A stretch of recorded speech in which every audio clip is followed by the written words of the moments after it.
భారతీయులకు వీసా కష్టాలు వెంటాడుతున్నాయి. H1B వీసాదారులకు షాకుల మీద షాకులు తగులుతున్నాయి. వీసా స్టాంపింగ్ కోసం ఇండియా వచ్చిన H1B ఉద్యోగులకు 2027 వరకు అపాయింట్మెంట్లు లేవని వెల్లడించింది అమెరికా ఇమిగ్రేషన్ శాఖ.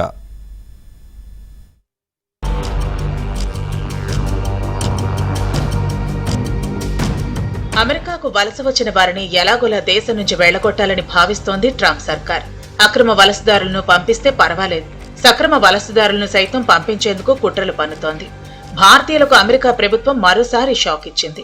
H1B వీసాల రెన్యువల్ కోసం స్వదేశానికి వచ్చిన వారు మరో ఏడాది పాటు ఇక్కడే ఉండిపోయేలా చేస్తోంది. వీసా గడువు తీరటంతో స్టాంప్ వేయించుకోవడానికి వచ్చిన వారు భారత్లో ఇరుక్కుపోయారు. ట్రంప్ సర్కారు కొత్తగా వీసాదారుల సోషల్ మీడియా ఖాతాలు దర్యాప్తు చేయాలని నిర్ణయించడంతో యుఎస్ ఎంబసీలు ఆ పనిలో పడ్డాయి. అంతేకాదు, వేరే దేశంలో రెన్యువల్ స్టాంప్ వేయించుకునే వెసులుబాటును కూడా ట్రంప్ ప్రభుత్వం తొలగించింది. ఏ దేశస్తులు ఆ దేశంలోనే H1B వీసాలను రెన్యువల్ చేసుకోవాలని ఆదేశించింది. ఈ క్రమంలోనే గతేడాది డిసెంబర్లో H1B వీసాల రెన్యువల్ కోసం వచ్చిన వారి ఇంటర్వ్యూలను రీషెడ్యూల్ చేశాయి. వాటిని ఈ ఏడాది మార్చి ఏప్రిల్లో పెడతామని చెప్పాయి. ఈ చర్యతో వీసాదారుల గుండెలు ఖుబేలుమన్నాయి. అంతకాలం ఇక్కడే ఉండిపోతే అమెరికాకు కంపెనీలు ఉద్యోగాల్లో ఉంచుతాయా? ఒకవేళ ఉంచినా అక్కడే ఉన్న భార్యాపిల్లల పరిస్థితి ఏంటి? వారికి జీతాలు ఇస్తారా?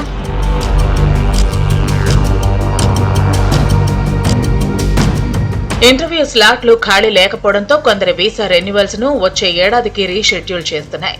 యుఎస్ ఎంబసీలు వేరే దేశాల్లో స్టాంపులు వేయించుకోవడం కుదరకపోవడంతో భారీ సంఖ్యలో H1B వీసాదారులు స్వదేశాలకు వచ్చారు. అయితే వారి సంఖ్యకు తగ్గట్లు ఎంబసీల్లో ఇంటర్వ్యూ స్లాట్లు, ఉద్యోగులను అమెరికా సర్కారు పెంచలేదు. దీంతో వేలాది ఉద్యోగులు ఇరుక్కుపోయారు. వారిపై ఆధారపడి యుఎస్ లో జీవిస్తున్న కుటుంబ సభ్యులకు కూడా ఇది సమస్యాత్మకంగా మారింది. త్వరలోనే స్కూళ్లు, డిపెండెంట్ల ఎంప్లాయ్మెంట్ కాంట్రాక్టులపై కూడా ఈ ప్రభావం పడే ఛాన్స్ ఉంది.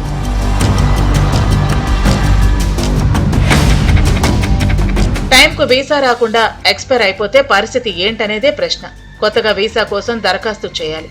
$1,00,000 ఫీజు కట్టాలేమోనని కొందరు భయపడుతున్నారు.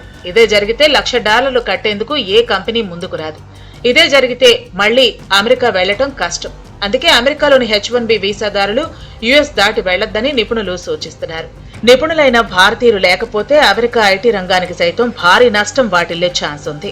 విప్రో, టీసీఎస్, ఇన్ఫోసిస్ వంటి సంస్థలు సైతం ఈ తలనొప్పిని భరించలేక అమెరికాలోనే ఉద్యోగాల్లోకి తీసుకుంటే బాగుంటుందన్న నిర్ణయానికి వచ్చాయని సమాచారం. కావాలనే ఈ విధమైనటువంటి ఆలస్యాలు చేస్తున్నారు. ఒకటి, అంతర్గతంగా అమెరికాలో ఉన్నటువంటి వాళ్ళని సంతుష్టీకరించేందుకు ఒకటైతే, రెండవది మనలాంటి దేశంలో ఉన్నటువంటి పాలకుల మీద ఒత్తిడి తెచ్చేందుకు మరో విధంగా ఈ వీసా ఆయుధాన్ని డొనాల్డ్ ట్రంప్ సర్కారు వినియోగించుకుంటుందనేది స్పష్టంగా కనిపిస్తూ ఉంది. గత ఏడాది కాలంగా అమెరికాతో జరుగుతున్నటువంటి సంప్రదింపుల్లో వాణిజ్య ఒప్పందం ఎప్పుడు కుదురుతుందో, అసలు కుదురుతుందో లేదో కూడా తెలియనటువంటి అయోమయ స్థితి ఉన్నది. దాంతో డొనాల్డ్ ట్రంప్ యంత్రాంగం ఆశాభంగం చెందినట్టు కనిపిస్తూ ఉంది.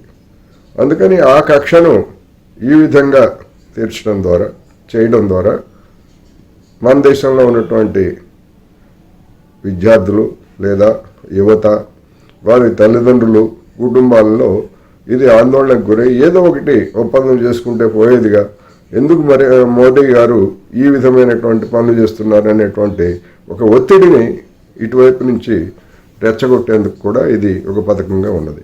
అయితే భారత్లోని అమెరికా రాయబార కేంద్రాల్లో బ్యాక్లాగ్స్ భారీగా పేరుకుపోవడంతో ఈ పరిస్థితి తలెత్తిందంటోంది అమెరికా.